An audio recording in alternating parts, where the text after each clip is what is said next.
Chapter 11. At this point Armand stopped. "Would you close the window for me?" he said. "I am beginning to feel cold. Meanwhile, I will get into bed." I closed the window. Armand, who was still very weak, took off his dressing gown and lay down in bed, resting his head for a few moments on the pillow, like a man who is tired by much talking or disturbed by painful memories. "Perhaps you have been talking too much," I said to him. "Would you rather for me to go and leave you to sleep? You can tell me the rest of the story another day." "Are you tired of listening to it?" "Quite the contrary." "Then I will go on. If you left me alone, I should not sleep.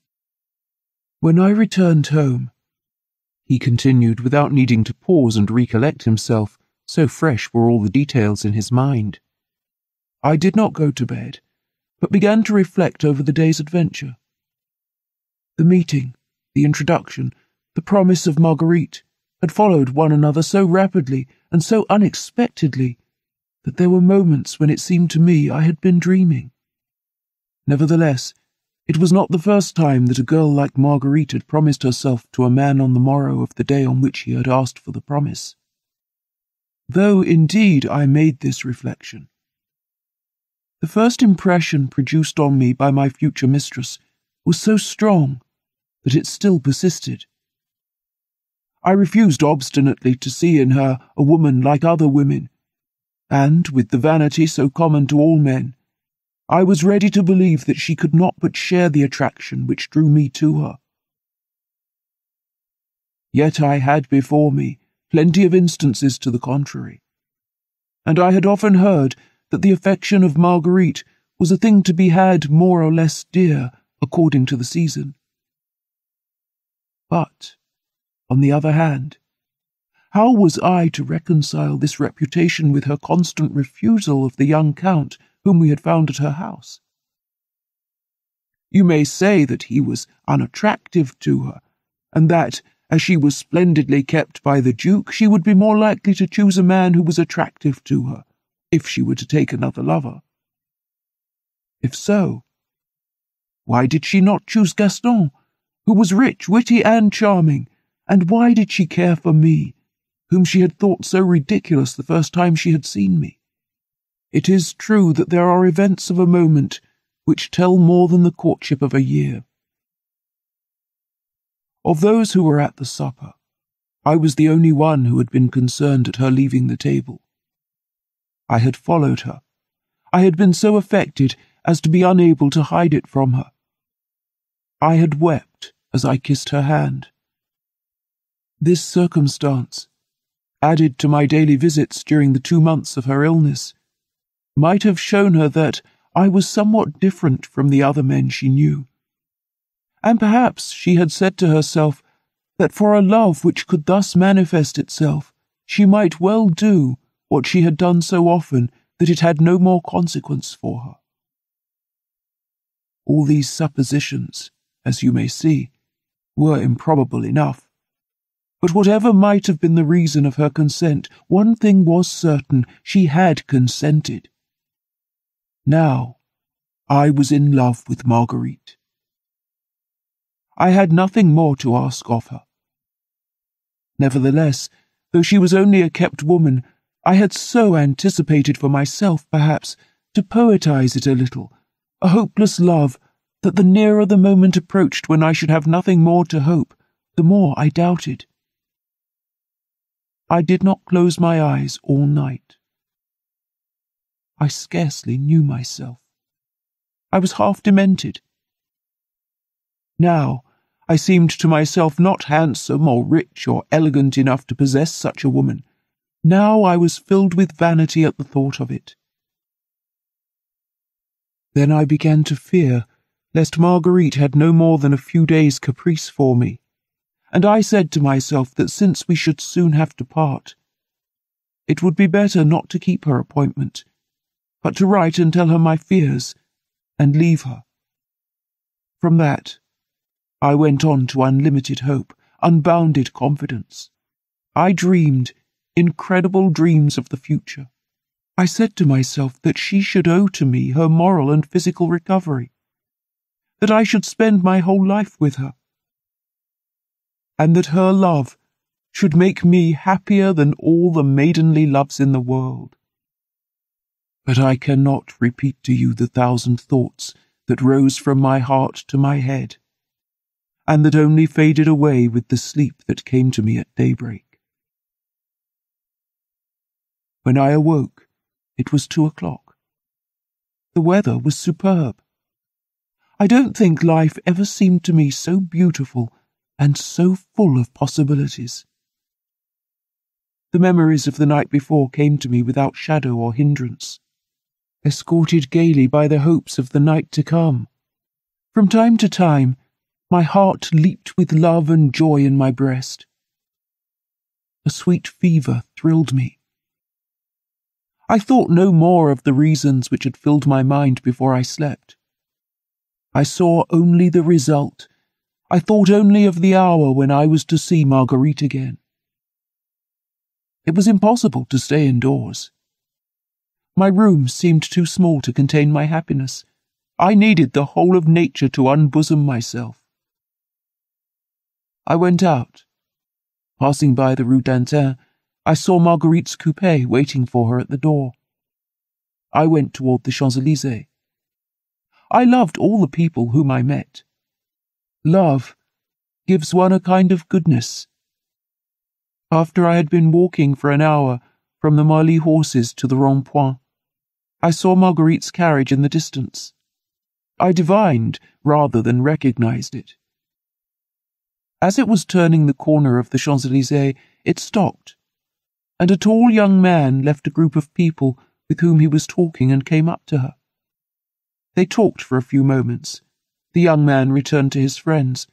The horses set out again, and as I came near the group, I recognized the one who had spoken to Marguerite as the Comte de G, whose portrait I had seen, and whom Prudence had indicated to me as the man to whom Marguerite owed her position. It was to him that she had closed her doors the night before. I imagined that she had stopped her carriage in order to explain to him why she had done so, and I hoped that at the same time she had found some new pretext for not receiving him on the following night. How I spent the rest of the day I do not know. I walked, smoked, talked, but what I said, whom I met, I had utterly forgotten by 10 o'clock in the evening. All I remember is that when I returned home, I spent 3 hours over my toilet, and I looked at my watch and my clock 100 times, which unfortunately both pointed to the same hour. When it struck 10:30, I said to myself that it was time to go. I lived at that time in the Rue de Provence. I followed the Rue de Mont Blanc, crossed the boulevard, went up the Rue Louis-le-Grand, the Rue de Port-Mahon, and the Rue d'Antin. I looked up at Marguerite's windows. There was a light. I rang. I asked the porter if Mademoiselle Gautier was at home. He replied that she never came in before 11 or 11:15. I looked at my watch. I intended to come quite slowly, and I had come in 5 minutes from the Rue de Provence to the Rue d'Antin. I walked to and fro in the street. There are no shops, and at that hour it is quite deserted. In half an hour's time Marguerite arrived. She looked around her as she got down from her coupé, as if she were looking for someone. The carriage drove off. The stables were not at the house. Just as Marguerite was going to ring, I went up to her and said, "Good evening." "Ah, it is you," she said, in a tone that by no means reassured me as to her pleasure in seeing me. "Did you not promise me that I might come and see you today?" "Quite right. I had forgotten." This word, upset all the reflections I had made in the morning and all the hopes I had had during the day. Nevertheless, I was beginning to get used to her ways, and I did not leave her, as I should certainly have done once. We entered. Nanine had already opened the door. "Has Prudence come?" said Marguerite. "No, madame." "Say that she is to be admitted as soon as she comes. But first, put out the lamp in the drawing-room, and if anyone comes, say that I have not come back and shall not be coming back." She was like a woman who is preoccupied with something, and perhaps annoyed by an unwelcome guest. I did not know what to do or say. Marguerite went toward her bedroom. I remained where I was. "Come," she said. She took off her hat and her velvet cloak and threw them on the bed, then let herself drop into a great armchair beside the fire, which she kept till the very beginning of summer, and said to me as she fingered her watch chain, "Well, what news have you got for me?" "None, except that I ought not to have come tonight." "Why?" "Because you seem vexed, and no doubt I am boring you." "You are not boring me. Only I am not well. I have been suffering all day. I could not sleep, and I have a frightful headache." "Shall I go away and let you go to bed?" "Oh, you can stay. If I want to go to bed, I don't mind your being here." At that moment, there was a ring. "Who is coming now?" she said, with an impatient movement. A few minutes after, there was another ring. "Isn't there anyone to go to the door? I shall have to go myself." She got up and said to me, "Wait here." She went through the rooms and I heard her open the outer door. I listened. The person whom she had admitted did not come farther than the dining room.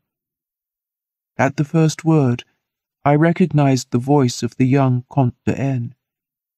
"How are you this evening?" he said.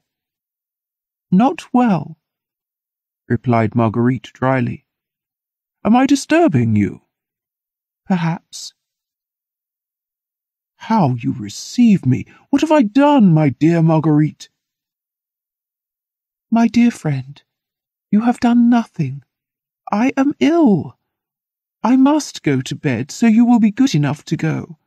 It is sickening not to be able to return at night without your making your appearance 5 minutes afterward. What is it you want? For me to be your mistress? Well, I have already told you 100 times, no. You simply worry me, and you might as well go somewhere else. I repeat to you today, for the last time, I don't want to have anything to do with you. That's settled. Goodbye. Here's Nanine coming in. She can light you to the door. Good night." Without adding another word, or listening to what the young man stammered out, Marguerite returned to the room and slammed the door. Nanine entered a moment after. "Now understand," said Marguerite. "You are always to say to that idiot that I am not in, or that I will not see him. I am tired out with seeing people who always want the same thing, who pay me for it and then think they are quit of me. If those who are going to go in for our hateful business only knew what it really was, they would sooner be chambermaids. But no. Vanity, the desire of having dresses and carriages and diamonds, carries us away. One believes what one hears, for here, as elsewhere, there is such a thing as belief, and one uses up one's heart, one's body, one's beauty, little by little. One is feared like a beast of prey, scorned like a pariah, surrounded by people who always take more than they give. And one fine day one dies like a dog in a ditch, after having ruined others and ruined oneself." "Come, come, madame, be calm," said Nanine. Your nerves are a bit upset tonight. This dress worries me, continued Marguerite, unhooking her bodice. Give me a dressing gown. Well, and Prudence? She has not come yet, but I will send her to you, madame, the moment she comes. There's one now, Marguerite went on, as she took off her dress and put on a white dressing gown. There's one who knows very well how to find me when she is in want of me, and yet she can't do me a service decently. She knows I am waiting for an answer. She knows how anxious I am, and I am sure she is going about on her own account without giving a thought to me. Perhaps she had to wait. Let us have some punch. It will do you no good, madame, said Nanine. So much the better. Bring some fruit, too, and a pâté or a wing of chicken. Something or other at once. I am hungry. Need I tell you the impression which this scene made upon me? Or can you not imagine it? You are going to have supper with me, she said to me. Meanwhile, take a book. I am going into my dressing room for a moment. She lit the candles of a candelabra, opened a door at the foot of the bed, and disappeared. I began to think over this poor girl's life, and my love for her was mingled with a great pity. I walked to and fro in the room thinking over things when Prudence entered. Ah, you are here, she said. Where is Marguerite? In her dressing room. I will wait. By the way, do you know she thinks you charming? No. She hasn't told you? Not at all. How are you here? I have come to pay her a visit. At midnight? Why not?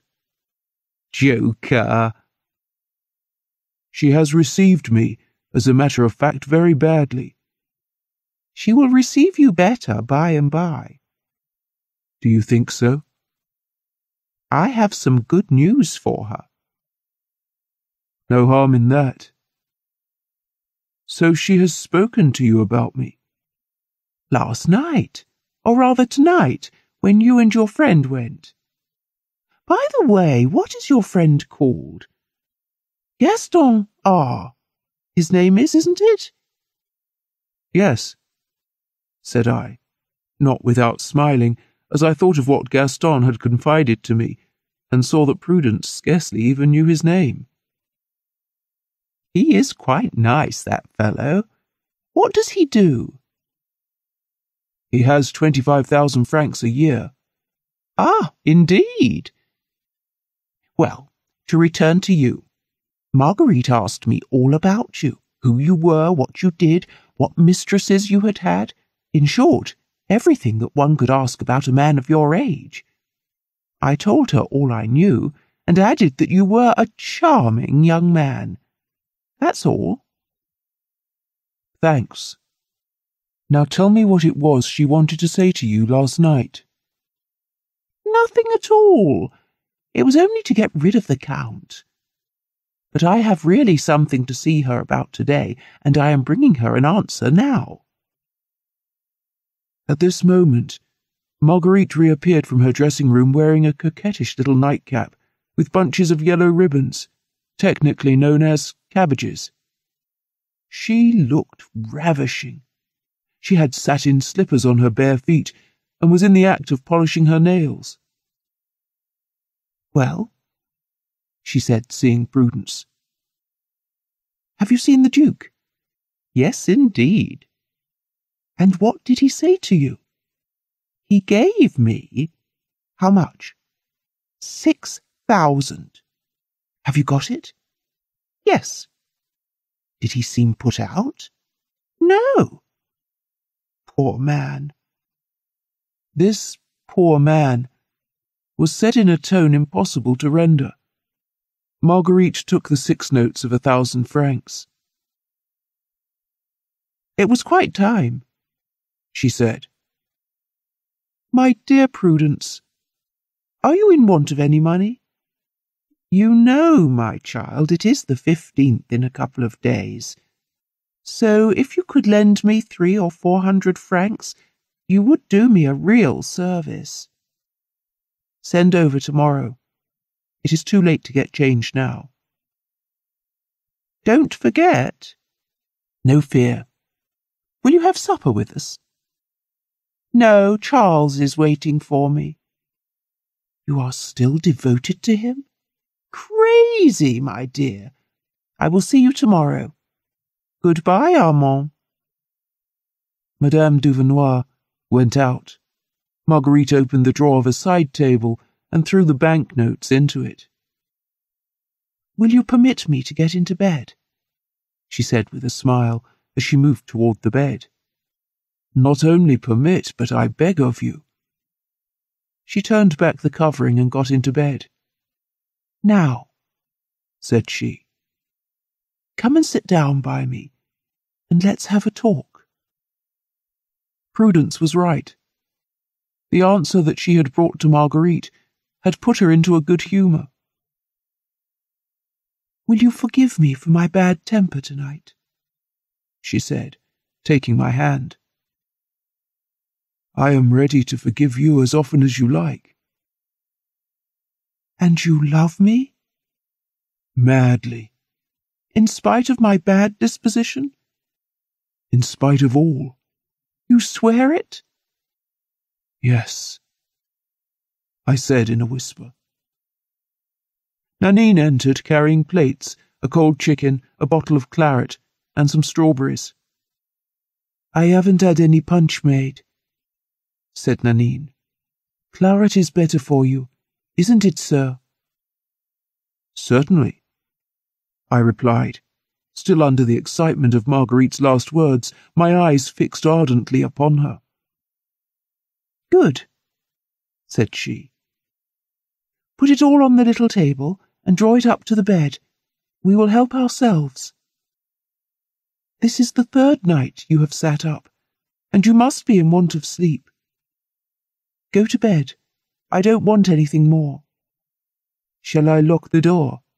I should think so, and above all, tell them not to admit anybody before midday.